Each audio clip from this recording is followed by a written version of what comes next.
Joining us to discuss more about this issue is physician and Kansas Senator Doc Marshall. Senator, thanks so much for being here. Amanda, great to be with you. This is a great topic. We'll try to make it entertaining. Let's do that. Let's try. All right. So we already know that China, and I use China as an example because we have COVID, but we already know that China has the ability to disseminate a virus across the world. And now we know that we are reliant on them for many of our drugs. From a physician perspective, how could that go wrong? This is a horrible situation. America makes only about 10% of our active pharmaceutical ingredients.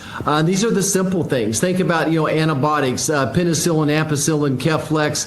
Think about insulin or monoclonal antibodies. These are real simple things. And I think it's important that your listeners understand how this came to be. What China does is they steal our technology, then they replicate it, they bring it up to scale. Then after they're up to scale, what they'll do is they'll enter the market with a product and undercut all their competition. And after they corner the market, they create an artificial shortage of that particular drug, and then they raise their prices.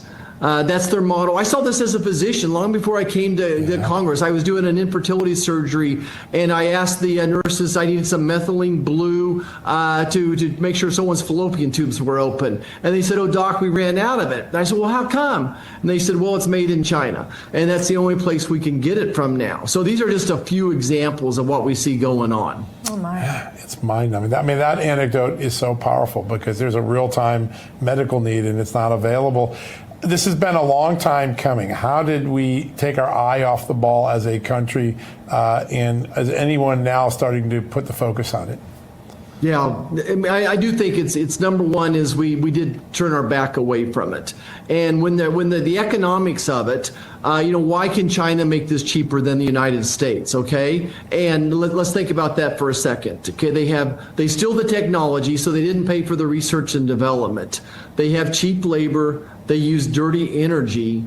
And here's the big scary thing, though, is the standards. They don't have the same consistency, the same standards that you and I would expect in the situation. They also use knockoff drugs. I'm really concerned about the compounding pharmacy industry right now, that China is sending over a knockoff compound close to the other GLP-1 competitors, but it's not exactly the same thing. At least 14 people have died in the past year taking this knockoff drug. So I think that on the one hand, we turned our back to it, but they really are able to do it cheaper. But like I tell people, the last thing you want is cheap health care, cheap medications. Yeah, good point. Senator, I know that for a lot of people, they say, well, can't we have some type of testing mechanism? If they're going to be made foreign, on foreign soil, can we at least test them? That would be expensive. It's also expensive to onshore or friend-shore or near-shore these manufacturers back to the United States or close by. What's the solution that's relatively economic?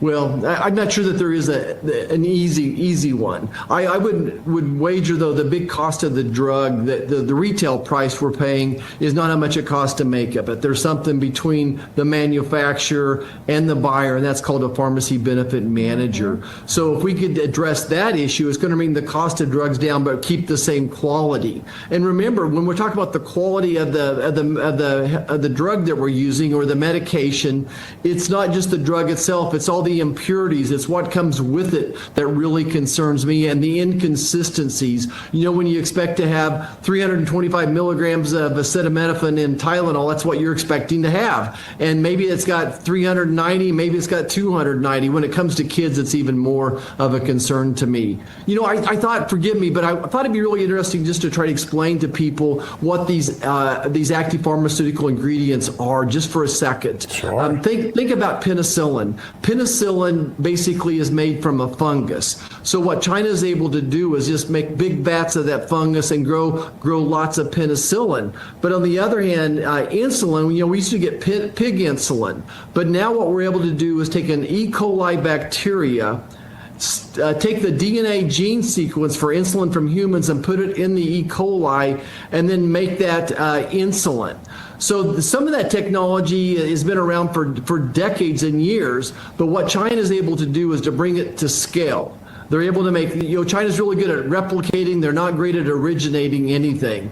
And then on these newer drugs that Americans are paying thousands of dollars per month, like the GLP-1 medications for type 2 diabetes, then now they're making the knockoffs to it, which is not hard to do either. Yeah.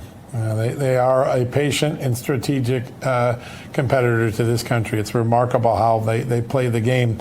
There are some reasons for hope, and one of those is what happened with the One Big Beautiful Bill is there are now tax incentives to restore manufacturing in America. How can that give some incentives to people who maybe thought, we want to stay out of the drug manufacturing, leave it overseas? Now the field may be a little bit more level with some of the tax breaks and things you've done. Is that an opening salvo for solving this problem? Absolutely. I know that Eli Lilly is already doing just that they are quadrupling the amount of API, the active pharmaceutical ingredients that we're talking about, building more and more of those. And that's what we want to see is we want to see private enterprise take this and run. You don't want the federal government opening manufacturing plants to do this. Right. And we're seeing other drug companies as well. And the tariffs is moving them over here as well. Okay. The One Big Beautiful Bill is going to let them write off their manufacturing costs over a year's time, bringing in those big new machines, which are just millions of dollars, being able to write off their interest, accelerated depreciation, all those things is going to bring the manufacturing of medications back to the United States. But the tariffs is driving this as well, which I'm happy to see. So some of these, the EU makes a lot of the newer drugs, right? Maybe India and China dominate the generics and things like Tylenol and aspirin and things over-the-counter stuff. But the newer drugs, Europe really has a lot of the technology. So they are actively bringing over a lot of that manufacturing to the United States as we speak. Pretty amazing.